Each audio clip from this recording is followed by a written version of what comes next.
Important parts जैसे कि mines act का फ्रेश एयर बेस है, रेस्क्यू रूम है, रेस्क्यू स्टेशन है, और उसका स्ट्रक्चर कैसे होता है, बनाने का क्या कंडीशन है, ठीक है। इस पे जो भी लागू एक्ट है या तो माइंस रूल कुछ हुए हैं तो उनके बारे में हम चर्चा करेंगे। आप इसमें कंटिन्यू बने रहें। तो पहला क्या है इसका कि फ्रेश एयर बेस के पीछे क्या स्टेट्यूटरी प्रोविजंस है, ठीक है, माइंस रेस्क्यू रूल 1985 के रिगार्डिंग। तो फ्रेश एयर बेस जो है माइंस रेस्क्यू रूल 1985 के रिगार्डिंग हमारा फाउंडेड होता है, और इस तरह से इसमें क्या हमारा प्रोविजंस है, क्या प्रावधान है, हम उसको देखेंगे और इसको चर्चा करेंगे। आप इस पर बारीकी से बने रहें, ठीक है। तो देखते हैं कि पहला, भूमिगत खान में मैंने अंडरग्राउंड माइंस में रेस्क्यू कार्य करने के लिए दूषित वातावरण की सीमा के नज़दीक, है ना, मतलब कि नॉक्सियस गैसेस या तो ऐसा इन्वायरमेंट जहाँ पे हमारा काफ़ी फ्लेमेबल ज्वलनशील गैस या तो हानिकारक गैस की प्रतिशत मात्रा जो है ज़्यादा होने की चांसेस होता है, तो उस केस में फ्रेश एयर बेस को स्थगित किया जाता है। भूमिगत खान में भी हो सकता है या तो सरफेस में भी हो सकता है, ठीक है। तो यहाँ पे कहा जा रहा है क्या, भूमिगत खान में रेस्क्यू कार्य के लिए दूषित वातावरण की सीमा के नज़दीक बाहर शुद्ध हवा में एक स्थान नियत किया जाता है जहाँ से रेस्क्यू टीम तैयार होकर रेस्क्यू कार्य के लिए आगे बढ़ती है, ठीक है। तो रेस्क्यू टीम जो है कि फ्रेश एयर बेस में ही अपने आप को पूरी तरह से सुसज्जित करके आगे बढ़ता है और रेस्क्यू कार्य करता है, ठीक है। तो बोल रहा है इसे फ्रेश एयर बेस के नाम से हम लोग जान सकते हैं, ठीक है।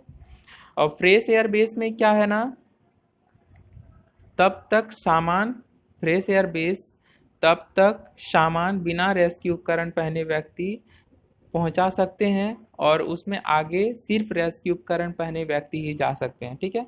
तो फ्रेश एयर बेस तक व्यक्ति जो है सामान को पहुंचा सकता है, ठीक है, लेकिन फ्रेश एयर बेस के आगे केवल वही व्यक्ति जा सकते हैं जो रेस्क्यू के सुविधाओं से, मतलब रेस्क्यू एपरेटस से अपने आप को मैंने पूरी तरह से सुसज्जित करके ही आगे बढ़ेंगे, ठीक है, फ्रेश एयर बेस के आगे, ठीक है। अब यहाँ पे कहा जा रहा है क्या, शुरू में जब पूरी खान गैसों से भरी हुई है तो पहला फ्रेश एयर बेस सरफेस पर ही बनाया जाता है। जैसा कि हम पहले बता चुके हैं कि फ्रेश एयर बेस सरफेस पे भी बनाया जाता है, अंडरग्राउंड के पिट बॉटम पर भी बनाया जाता है। तो यहाँ पे कहा जा रहा है क्या, जब शुरू में पूरी खानों में गैस भरी हुई होती है तो पहला फ्रेश एयर बेस सरफेस पर भी बनाया जाता है, ठीक है। जैसे जैसे काम आगे बढ़ता है फ्रेश एयर बेस आगे आगे नई जगह बनाया जाता है ताकि उपकरण पहने व्यक्ति टीम को कम से कम दूरी तय करनी पड़े, ठीक है। और इस तरह से वो रेस्क्यू रिकवरी वर्क को आगे करते जाएगा और फ्रेश एयर बेस को शिफ्ट करते जाएगा, ठीक है, नज़दीक जगह पर, ठीक है। फिर वो रहा रेस्क्यू रूल्स के प्रावधान। तो इस पे क्या कह रहा है ना, रेस्क्यू रूल्स के क्या प्रोविजंस है, किस पर ना, फ्रेश एयर बेस को इंस्टॉल करने के पीछे। तो बोल रहा है कि जल्द से जल्द दूषित वातावरण वाले भाग के जितना नज़दीक सुरक्षा के अनुसार संभव हो उतना नज़दीक शुद्ध हवा में एक या अधिक, यहाँ पे कहा जा रहा है एक या अधिक फ्रेश एयर बेस स्थापित किए जाएंगे, ठीक है।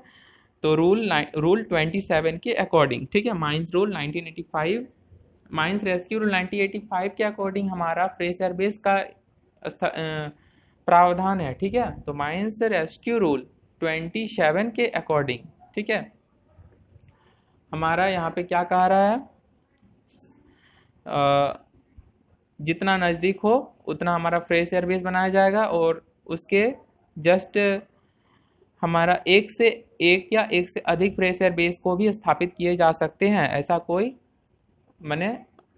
मनाही नहीं है, ठीक है। फिर बोल रहा है कि फ्रेश एयर बेस पर टेलीफोन सुविधा रखी जाएंगी, ठीक है, और ये सब ऐसा सुविधाएं जो है कि फ्रेश एयर बेस से भूमिगत भाग में है, ठीक है। फ्रेश एयर बेस यदि भूमिगत भाग में स्थगित है तो उस केस में सरफेस तक टेलीफोन जाना चाहिए, और फ्रेश एयर बेस यदि सरफेस पर है तो वो पीट बॉटम तक आ सके, ऐसा व्यवस्था हमेशा हर घड़ी रखना चाहिए, ठीक है।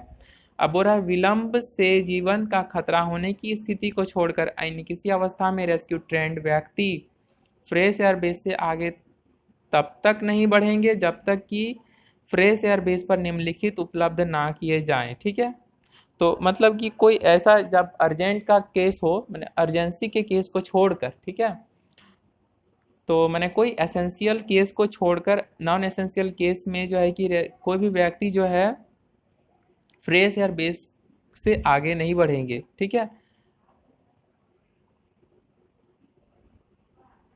जब तक कि वह अपने आप को रेस्क्यू एपरेटस से, जो भी हमारा है ना, डस्ट मास्क है, ठीक है, हेलमेट है, स्मोक हेलमेट है, रिवाइविंग एपरेटस है, बहुत कुछ है जो कि अपने आप को लगा करके ही माने सुव्यवस्थित रूप से आगे बढ़ेंगे फ्रेश एयर बेस से। फिर बोल रहा है क्या कि जहाँ कहीं फ्रेश एयर बेस हो तो उस पर क्या क्या चीज़ें उपलब्ध रखी जाएंगी, तो इस पर भी हमारा देखना है, ध्यान देना है। तो पहला क्या कि 2 व्यक्ति होंगे हमेशा मौजूद। ठीक है, फ्रेश एयर बेस पे 2 व्यक्ति मौजूद रहेंगे, जिनमें से संभव एक डॉक्टर होंगे। ठीक है, जिनमें से संभवतः एक डॉक्टर होंगे तो दूसरा एक रेस्क्यू ट्रेंड व्यक्ति होंगे। ठीक है, तो मतलब स्पेसिफाइड है कि एक डॉक्टर होंगे तो दूसरा रेस्क्यू ट्रेंड व्यक्ति होंगे। ठीक है, फिर बोल रहा है कि रेस्क्यू उपकरणों के साथ एक स्पेयर रेस्क्यू टीम जो तुरंत कार्य करने के लिए तैयार हो। ठीक है, तो रेस्क्यू उपकरणों के साथ, ठीक है, तो रेस्क्यू उपकरण में आपका रिवाइविंग एपरेटस हो गया, स्मोक डस्ट मास्क हो गया, स्मोक हेलमेट हो गया, ठीक है, स्केप एपरेटस हो गया, मैक्सामान, है ना, बहुत सारा चीज़ें तो है। तो वैसे चीज़ों को ले करके व्यक्ति अपने आप को तत्पर रहे ताकि जब जरूरत पड़े उनको बुलावा जाए। ठीक है, और वो अपने रेस्क्यू रिकवरी वर्क को कैरी करें और सब व्यक्ति को उसके नॉक्सियस इन्वायरमेंट से या तो दूषित वातावरण से निकालने में सफल हो पाए। ठीक है, एक या अधिक सांस, पॉइंट सी बोल रहा है, एक या अधिक सांस दिलाने वाले जैसे कि रिवाइविंग एपरेटस, ठीक है, ऑक्सीजन देने वाले उपकरण, ठीक है, ऑक्सीजन रिवाइवर आदि रखे जाने चाहिए। कहाँ पे ना, फ्रेश एयरबेस पे। तो फ्रेश एयरबेस में बोल रहा है एक या अधिक रिवाइविंग एपरेटस और ऑक्सीजन रिवाइवर जो है कि एक या एक से अधिक स्पेसिफाइड है, आप ये बात ध्यान रखें, एक या अधिक सांस दिलाने वाले रिवाइविंग एपरेटस या तो ऑक्सीजन रिवाइवर होना जरूरी है। ठीक है, फर्स्ट एड बॉक्स और स्ट्रेचर होना जरूरी है। कहाँ पे ना, रेस्क्यू ये फर्स्ट फ्रेश एयर बेस पे। ठीक है, तो फर्स्ट एड बॉक्स और स्ट्रेचर निश्चित रूप से होना चाहिए। फर्स्ट एड बॉक्स एक होना चाहिए, और फर्स्ट एड बॉक्स में क्या क्या चीज़ें हैं हम पहले बता चुके हैं, शायद भाग 3 में होगा, उसको आप देख लेंगे। ठीक है, इसके हर एक भाग को आप अच्छे से देखेंगे, आपको माइंड से पढ़ने का भी जरूरत नहीं पड़ेगा, आपको इसी से पूरा कंप्लीट हो जाएगा। ठीक है, तो बोल रहा है क्या, फर्स्ट एड बॉक्स स्ट्रेचर के स्ट्रेचर भी रखा जाएगा। फिर बोल रहा है एक हाइग्रोमीटर होगा। हाइग्रोमीटर में क्या करता है ना, ह्यूमिडिटी मेजरमेंट है, मेजरिंग एपरेटस है। फिर बोल रहा है 2 फ्लेम सेफ्टी लैंप होना चाहिए। ठीक है, 2 फ्लेम सेफ्टी लैंप, एक hygrometer, first aid box, stretcher, ठीक है, 2 श्वास लेने वाले, एक या एक से अधिक श्वास लेने वाले रिवाइविंग एपरेटस और एक एस्पायर रेस्क्यू टीम, साथ ही साथ एक डॉक्टर, एक रेस्क्यू प्रशिक्षण व्यक्ति। ठीक है, अब यहाँ पे कुछ एक नया टॉपिक चेंज होके आ रहा है। क्या आ रहा है कि रेस्क्यू ट्रेंड व्यक्तियों की खान में नियुक्ति, वितरण और निवास स्थान के पीछे। ठीक है, तो रेस्क्यू ट्रेंड व्यक्ति जो है, ठीक है, तो उसके अपॉइंटमेंट से रिलेटेड रेस्क्यू ट्रेंड व्यक्ति का माइंस में और उसका एकोमोडेशन से रिलेटेड क्या स्टैट्यूटरी प्रोविजंस है, तो उस पर हम लोग डिस्कशन करेंगे। ठीक है, तो पहला क्या कि mines rescue rules, mines rescue rule, आप ध्यान देंगे, बातें हम माइंस रेस्क्यू रूल का कर रहे हैं। ठीक है, तो माइंस रेस्क्यू रूल ये के रूल नंबर 19, ठीक है, माइंस रेस्क्यू रूल के रूल 19 के प्रावधान इस प्रकार हैं। ठीक है, जिसमें से हमारा कहा जा रहा है कि जिस भूमिगत भाग में या भूमिगत खान में 100 से अधिक व्यक्ति सामान्यतः भूमिगत भाग में नियोजित हैं, तो उसका मैनेजर यह सुनिश्चित करेगा कि हर समय सरफेस पर कम से कम 5 रेस्क्यू ट्रेंड व्यक्ति उपलब्ध रहें। तो जहां 100 व्यक्ति भूमिगत भाग में मतलब अंडरग्राउंड वर्किंग कर रहे हो, तो उस केस में 5 रेस्क्यू ट्रेंड व्यक्ति उपलब्ध रहेंगे। फिर कहा जा रहा है जिस खान के भूमिगत भाग में सामान्यतः 500 से अधिक व्यक्ति नियोजित हैं, ठीक है, तो उसका मैनेजर यह सुनिश्चित करेगा कि उस खान के प्रत्येक 100 व्यक्ति पर या उसके भाग पर एक व्यक्ति रेस्क्यू ट्रेंड हो। तो 500 से अधिक जैसे ही बढ़ेगा तो मैनेजर यह बात सुनिश्चित करेंगे कि प्रत्येक 100 व्यक्तियों पर एक रेस्क्यू ट्रेंड व्यक्ति होना अति अनिवार्य है। अब यहाँ पे पॉइंट 3 बोल रहा है कि खान के मालिक की यह जिम्मेवारी होगी कि निवास की जगह के निम्नलिखित प्रबंध किए जाएंगे। तो जहाँ पे एकोमोडेशन दिया गया है रेस्क्यू ट्रेंड पर्सन्स का, ठीक है। तो उस पे कुछ खान के ऑनर या एजेंट का इस तरह से, सिर्फ ऑनर को आप स्पेसिफाई किया है क्वेश्चन, ठीक है, तो इस पे ध्यान देना है। तो खान के ऑनर की यह जिम्मेवारी रिस्पॉन्सिबिलिटी होंगे कि उनके एकोमोडेशन स्पेसिफाइड जगहों पर होंगे, जैसे कि रेस्क्यू स्टेशन के सुपरिंटेंडेंट, ठीक है। तो सुपरिंटेंडेंट और इंस्ट्रक्टर तथा ब्रिगेड का जो है कि आवास स्थान जो रेस्क्यू स्टेशन के नज़दीक होगा, ठीक है, रेस्क्यू स्टेशन के नियर बाय होगा। फिर बोल रहा है क्या, रेस्क्यू रूम इंचार्ज तथा उससे जुड़े रेस्क्यू ट्रेंड व्यक्तियों और अन्य व्यक्तियों के लिए रेस्क्यू रूम के नज़दीक आवास प्रोवाइड किया जाएगा, ठीक है। तो रेस्क्यू रूम इंचार्ज का भी बात बोल दिया है। साथ ही साथ रेस्क्यू ट्रेंड व्यक्ति, रेस्क्यू ट्रेंड पर्सन्स और अटेंडेंट्स के लिए भी रेस्क्यू रूम के, इन लोग का जो है कि आवास जो है कि रेस्क्यू रूम के नज़दीक होना चाहिए। तो रेस्क्यू रूम इंचार्ज और रेस्क्यू ट्रेंड व्यक्ति या अन्य व्यक्ति जैसे अटेंडेंट्स हो गए, तो उन लोग का आवास स्थान जो है रेस्क्यू रूम के नज़दीक होना चाहिए, ठीक है। साथ ही साथ बोल रहा है उपरोक्त जो भी 1 और 2 जो छोड़कर अन्य रेस्क्यू ट्रेंड व्यक्तियों के लिए भूमिगत खान के प्रवेश मार्ग के नज़दीक जो है कि उनका एकोमोडेशंस मुहैया कराया जाएगा, ठीक है। अब यहाँ पॉइंट 4 बोल रहा है कि रेस्क्यू ट्रेंड व्यक्तियों को ज़रूरत पड़ने पर तुरंत बुलाने के लिए भूमिगत खान पर घंटी, ठीक है। तो रेस्क्यू ट्रेंड व्यक्तियों को जब जरूरत पड़े तुरंत बुलवाने के लिए भूमिगत भाग में घंटी या रीजनल इंस्पेक्टर द्वारा अनुमोदित कुछ व्यवस्था किया जाएगा, जिससे रेस्क्यू ट्रेंड व्यक्ति समय आने पर या तो जरूरत पड़ने पर उनको तुरंत बुलावा जा सके, ठीक है। रेस्क्यू प्रशिक्षण, रेस्क्यू ट्रेंड के लिए कहा जा रहा है क्या, रेस्क्यू ट्रेनिंग के लिए, ठीक है, रेस्क्यू प्रशिक्षण के लिए व्यक्तियों का चयन। तो रेस्क्यू ट्रेनिंग के लिए कौन से व्यक्तियों का चयन करेंगे, यह हमारा माइंस रूल 20, ठीक है, माइंस रेस्क्यू रूल 1985 के रूल नंबर 20 पर स्पेसिफाइड है, ठीक है। तो माइंस रेस्क्यू रूल पे हम जो भी चर्चा कर रहे हैं ध्यान देना है कि माइंस रेस्क्यू रूल पे कर रहे हैं, ठीक है।